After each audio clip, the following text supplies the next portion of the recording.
ये एक बिल्कुल सच्ची घटना है जो बहुत पुरानी नहीं है।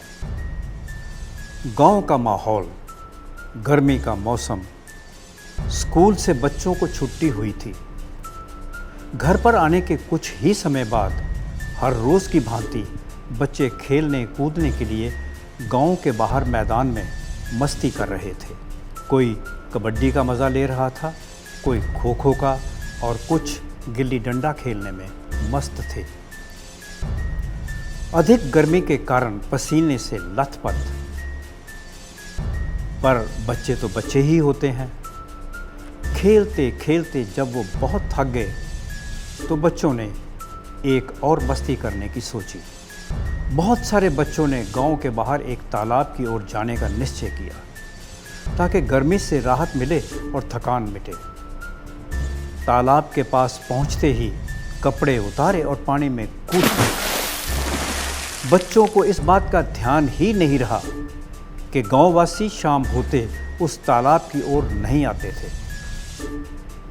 कारण ये कि उस तालाब के किनारे एक बहुत ही बड़ा बरगद का पेड़ था।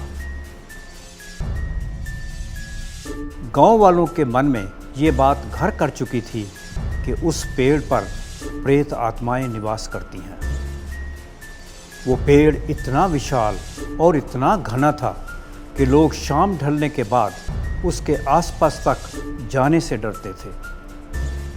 लोगों का मानना था कि वो बरगद का पेड़ कम से कम 500 साल से भी अधिक पुराना है। लोगों का ये भी मानना था कि वो पेड़ भूतिया है। कुछ लोगों का तो यहाँ तक कहना था कि उस पेड़ से कभी कभी संध्या समय डरावनी आवाज़ें भी सुनाई देती। बच्चे मज़े से पानी की ठंडक का मज़ा लेते रहे। अब उस पेड़ की बात करना भी तो ज़रूरी है। पेड़ इतना घना था कि दिन में भी शायद उसके नीचे अंधेरा ही रहता था। सूर्य की एक भी किरण पेड़ के नीचे आने में असमर्थ थी। कई किस्म के पक्षी, चमगादड़ और जानवरों में उस पेड़ को अपना बसेरा बना रखा था। यानी यूँ कहना गलत नहीं होगा कि रात आते आते डर का माहौल सा पैदा हो जाता था। बच्चे इस बात से अनभिज्ञ पानी की शीतलता का मज़ा ले रहे थे।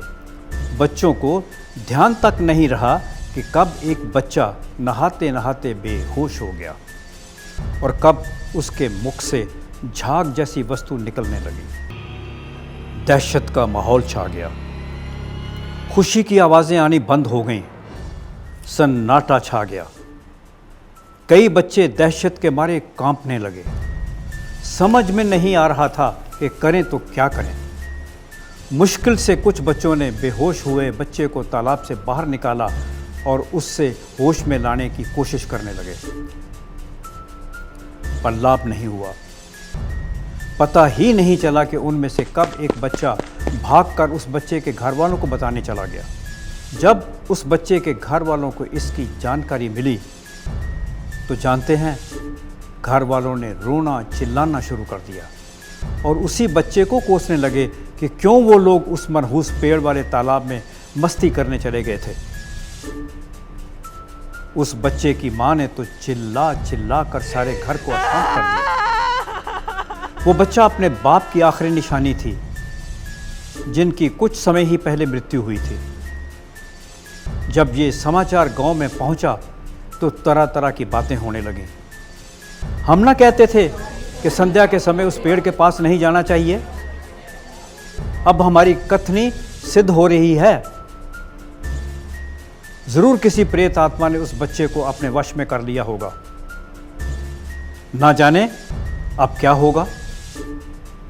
हफरा दफरी का माहौल सारे गांव में फैल गया। लोग तालाब की ओर भागे ताकि उस बच्चे को लाकर डॉक्टर हकीम से उपचार करवाया जा सके। उस बच्चे की मां घबराई जरूर, पर हिम्मत नहीं हारी। रात के 10 बज रहे थे। किसी हकीम, किसी डॉक्टर के इलाज का उस पर कोई असर दिखाई नहीं दे रहा था। मां इस बात का यकीन करने को ही तैयार नहीं थी कि उसके सबसे छोटे बच्चे के बचने की उम्मीद तक नहीं। किसी के इलाज का कोई असर नहीं हो रहा था, पर गांव में दहशत सा वातावरण था। लोगों ने उम्मीद छोड़ दी थी, पर मां अपने निश्चय और विश्वास पर अटल थी कि मेरा बच्चा उसे छोड़कर नहीं जा सकता। तभी उस बच्चे की मां की एक पड़ोसन ने सलाह दी कि क्यों ना उनके सामने वाले घर में जो तांत्रिक रहता है उससे मदद की गुहार लगाई जाए, मरता क्या ना करता। तुरंत मां उस तांत्रिक के घर को भागी और अपनी झोली उस व्यक्ति के सामने फैलाते हुए फरियाद की कि वो उसके बच्चे को जीवन दान दिलाने में मदद करे। तांत्रिक ने मां की हालत को देखते हुए कहा, भाभी, मैं मजबूर हूँ। मैंने ये सब बहुत वर्ष पहले छोड़ दिया है। मैं अब फिर से वो सब नहीं कर सकता। मां की जिद और तांत्रिक की मजबूरी। मां की जिद तांत्रिक पे हावी छा गई। तांत्रिक के पैरों पर गिरकर उसने कहा कि उसके पैरों को वो तब तक नहीं छोड़ेगी जब तक वो उसके बच्चे को होश में लाने की कोशिश नहीं करता। तांत्रिक बहुत घबराया और लाचारी में बोला, भाभी, यह क्या कर रही हो? आप तो मेरी पूजनीय हैं। यदि मैंने अपनी प्रतिज्ञा को छोड़कर आपके बच्चे को होश में लाने की कोशिश की तो निश्चित ही मेरी मृत्यु है। लेकिन उस मां ने उस तांत्रिक के पैरों को छोड़ा तक नहीं। तांत्रिक उस मां के रोने धोने के आगे विवश हो गया और बोला, उठो भाभी, मेरी आयु तो अब पका हुआ आम है और आपका बच्चा खिलता हुआ फूल। चलो, मैं अब आपके बच्चे के लिए अपनी प्रतिज्ञा को तोड़ता हूँ। रात के 12 बजने वाले थे और बच्चा संध्या से बेहोशी में था। माँ के अनुरोध पर उस तांत्रिक ने उपाय करने शुरू किए, मंत्र उच्चारण करने शुरू किए और ना जाने उसने क्या क्या किस किस का आवाहन किया। धीरे धीरे बच्चे पर उस व्यक्ति के उपाय का असर होना शुरू हुआ और उस तांत्रिक पे बेहोशी आनी शुरू हो गई। जहां हकीम और डॉक्टरों के उपचार का कोई असर नहीं हुआ, उस तांत्रिक व्यक्ति द्वारा उपचार धीरे धीरे बच्चे को होश में लाने में सफल होता प्रतीत हुआ। अब फैसला आप ही करें कि भूत प्रेत हैं या नहीं।